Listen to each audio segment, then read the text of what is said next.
2073 साल असार 25 गते छोराले अन्तर्जातीय बिहे गरेका कारण काभ्रे 5 खालका अजित मिजार सार्कीको हत्या गरिदिए। जहाँ 11 वर्ष भइसक्यो, अहिले पनि त्यो लास काठमाडौँको टिचिङ अस्पतालको शवगृहमा छ। छोराले न्याय नपाएर त्यो अहिले पनि शवगृहमा राखेको छ। प्रत्येक दसैँ तिहार टिकाको दिन पनि त्यो मरेको लास हेर्न, फ्रिजमा राखेको लास हेर्न आमा बुवा आँसु पुस्दै त्यो अनुहार हेरेर फर्केको दिन आज 11 वर्ष पुरा भइसकेको छ। तर त्यो लासले न्याय पाएको छैन। अहिलेसम्म त्यो लासको दाह संस्कार हुन सकिरहेको छैन। तर सरकार भन्छ जातीय छुवाछुत सम्बन्धी नीति नियम कानुन बनाएको छ, तर त्यो कार्यान्वयन भएको छैन।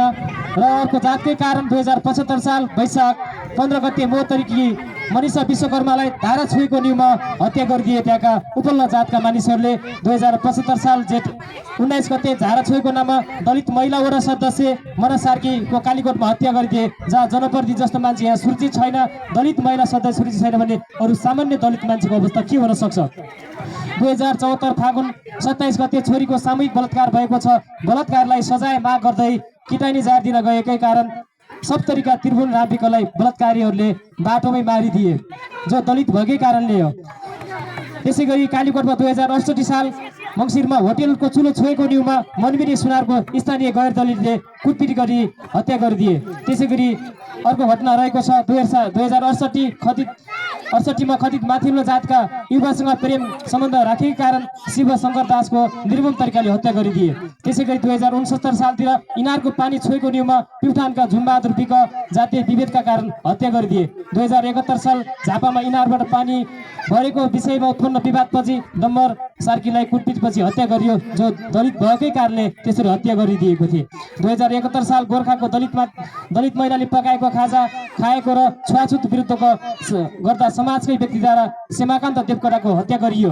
2073 साल मङ्सिरमा काभ्रेमा बोक्सीको आरोप लाउँदै गाउँकै विद्यालयको खम्बामा बाँधेर मलमूत्र खाए निर्मम तरिकाले लक्ष्मी परियारलाई हत्या गरिदिए। 2075 साल असारतिर कैलालीमा स्थानीय तहको तथ्याङ्क सङ्कलन गरेर घर फर्किने क्रममा मायाविकलाई सामूहिक बलात्कार गरी हत्या गरिदिएका थिए। 2076 सालमा अन्तर्जातीय प्रेम सम्बन्धको विषयलाई लिएर धनुषामा केटा पक्षका आफन्दारा केटी पक्ष आफन्दारा रेशम रसाइललाई हत्या गरिदिए।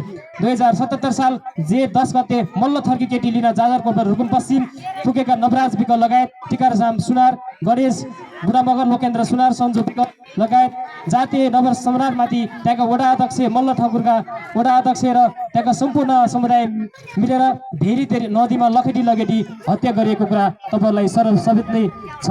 त्यसै गरी 2077 जेठ 11 गते खतित माथिल्लो जातका युवासँग प्रेम सम्बन्धका कारण जबरजस्ती गर्ने बलात्कारपछि रूपन्देहीका अङ्गिरा पासीलाई रुखमा झुन्ड्याएर मारिदिए। जहाँ दलित भएकै कारण जोडा प्रेम गरेकै कारण जसरी रुखमा झुन्ड्याएर अङ्गिरा पासीको हत्या गरियो। 2077 साल जेठमा सवारी दुर्घटना विषयलाई लिएर इलाका प्रहरी कार्यालय हिरासतमा धनुषाका शम्भु सोधाको शङ्कास्पद मृत्यु भएको छ। 2077 साउन बागलुङमा गैर दलित युवासँग प्रेम सम्बन्ध लुकाउन र विवाहबाट उम्किन केटा पक्षद्वारा मिना परियारलाई हत्या गरियो। 2077 असोजमा 12 वर्षीय बालिका सम्झना विक बजाङ्की सम्झना विकलाई त्यहाँका उपल्लो जातका केटाहरूले मन्दिर नजिकै सामूहिक बलात्कार गरी ढुङ्गाले थुचेर हत्या गरिदिए। कैलालीमा 2077 सालमा सामान्य विवाद खतित माथिल्लो जातका व्यक्तिहरूबाट जातीय गालीगजौ र जितेन्द्र बुढाको निर्मम कुटपिटका कारण हत्या गरिए। सिराहा जिल्लामा हालै घटेको घटना खतित माथिल्लो जातका छिमेकीसँग सामान्य विवाद हुँदा जातीय गालीगज गर्दै घरमै छिरेर रिङ्गु सदाको निर्मम तरिकाले हत्या र कुटपिट गरे। भर्खरै घटेको घटना सुर्खेतकी इनिसा विकलाई एउटा पार्कमा प्रेम गरेको नाटकमा एउटा पार्कमा बोलाएर ती बलात्कारी चारैजनाले पालैपालो बलात्कार गरेर सुर्खेतकी इनिसा विकलाई हत्या गरिदिए, जो घटना अहिले त्यसैभरि यसको चर्चा भएको छ।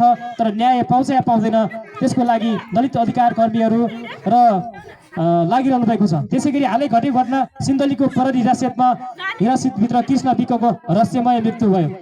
यी त केवल प्रतिनिधि घटना मात्रै हुन्। यस्ता घटनाहरू विभेदका घटनाहरू अनगिन्ती छन्। दिनहुँ यस्ता बढ्दो क्रममा छन्। दलित भएकै कारण आज तपाईँले सुन्नुभयो यति धेरै मान्छेहरू यो 20 वर्षको पेरिफेरीमा झन्डै यति मान्छेको हत्या गरिएको छ। आज हामी एकता हुन जरुरी छ। आज हामीले प्रेम गरेकै भरमा, आज हामी कसैको चुलो छोएकै भरमा, आज पानी किनारमा पानी भरेकै कारण, पानी तानेकै भरमा आज दलित भएकै कारण आज हामी मरिनुपर्ने, आज हामीलाई मारिनुपर्ने छ। यसका विरुद्धमा सशक्त रूपमा दलित समुदाय एकता हुन जरुरी छ। आफ्नो न्यायको निम्ति एकता भएर हातमा हात काँधमा काँध राखेर अगाडि बढ्न जरुरी छ। संविधान, नेपालको संविधान 2072 को धारा 24 मा छुवाछुत तथा भेदभावको विरुद्ध भए तापनि कुनै व्यक्तिलाई जात, धर्म, समुदाय, पेसालाई शारीरिक अवस्थामा छुवाछुत गर्ने नगर्ने भनी लेखेको छ। तर पनि यहाँ यस्तो खालको विभेद भएको छ। यसका विभेदका विरुद्ध हामी एकजुट हुन आवश्यक छ। र यति भन्दै अस्ति भर्खरैमा त यो सरकारले दलित बालकलाई पोषण भत्ता बढाएको छ। हामीलाई पोषण चाहिएको छैन, हामीलाई शोषण मुक्त समाज चाहिएको छ। पोषण दिएर फुल्याएर हामीलाई शोषण गर्ने, आज हामीले काठमाडौँमा कोठा खोज्दा जहाज सोधिदिन्छ, सरकार कोठा खाली छ भनेर दिपा विश्वकर्माले यति बेला काठमाडौँमा आन्दोलन गरिरहनु भएको छ। यसका विरुद्ध पनि हामी अगाडि बढ्न जरुरी छ भन्दै अब यो सरकारले पोषण दिएर होइन, शोषण मुक्त समाज हामीलाई चाहिएको छ। हाम्रा बच्चा बच्चीहरू हामी शोषण मुक्त भएर यो समाजमा बाँच्न चाहन्छौँ। यो समाजमा हामी मान्छे भएर बाँच्न चाहन्छु भन्ने कुरा तपाईँहरूको बिचमा राख्दै अब पनि म कति पनि ढिला नगरिकन महिला समूहको यो प्रस्तुति राख्नको लागि अगाडि आइदिन हार्दिक अनुरोध गर्छु।